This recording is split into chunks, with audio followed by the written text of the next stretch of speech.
Hello my friends and welcome to Comic Fest, the month of the year where we are talking all about our favorite comic book characters, our favorite stories, our favorite writers. Basically, if it's involving comic books, we're going to be talking about it this month. And I can't think of a better way to start off Comic Fest than talking about Falcon and the Winter Soldier, the fantastic new series on Disney+. So first and foremost, if you haven't seen the first two episodes of the series, go check it out real quick before you keep watching this episode. We are going to be talking about multiple different spoilers from the first two episodes. There's technically 3 episodes out, but I'm not really going to talk about the third one too much in this video. As we all know, there's nothing worse in fandom than spoilers. So, I will be waiting. I'm good. Go check out the episodes, then come back and watch me. Alright, getting right into it. I love John Walker, and I love what he's doing in the show.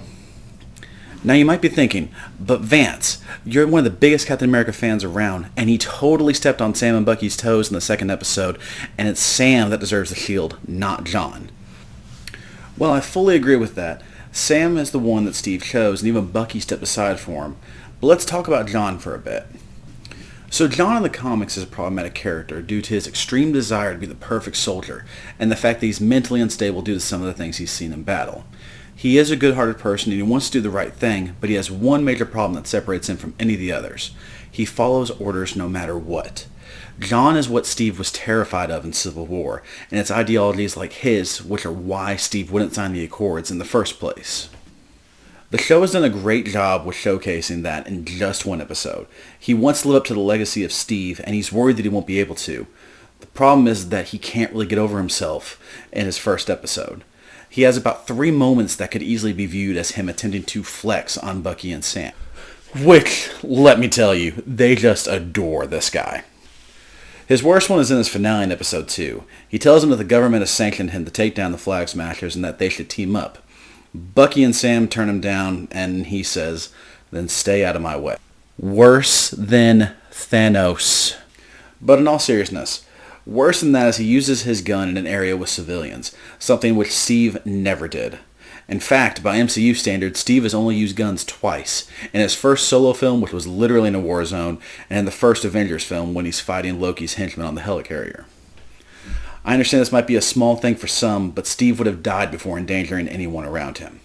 So then the question has to be asked, why do I love John Walker? Well, it's because we're supposed to hate him so much. One, it turns the not my cap aspect on its head, which is brilliantly done. Instead, we become the ones saying not my cap, because we know that Sam deserves it. 2, once again, every moment featuring him after that opening scene is meant to make you question who he really is as a character. 3, and arguably the most egregious, they literally gave him the Secret Empire suit.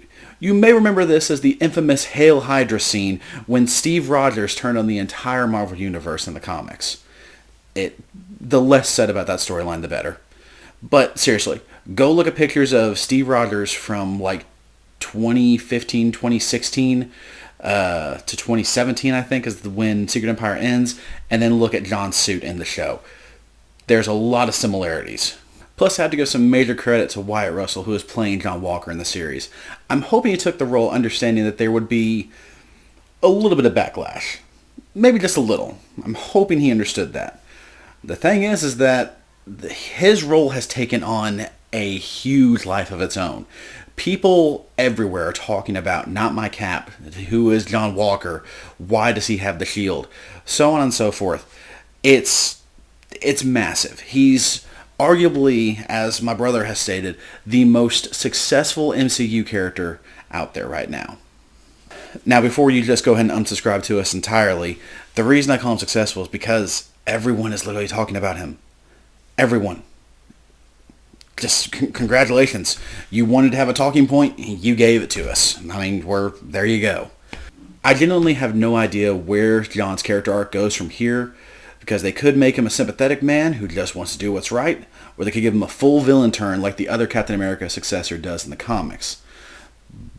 In the comics, he technically becomes a U.S. agent whenever Steve comes back after he has taken over, and they kind of work together, and he becomes part of the West Coast Avengers. It's a whole thing. I don't know if that's the route they're going to go for this. We'll see what happens. That being said, it is the MCU. They've surprised me before, and as of right now, they have never really disappointed me with the way that they've handled their characters. So I'm ready to see whatever they bring for us.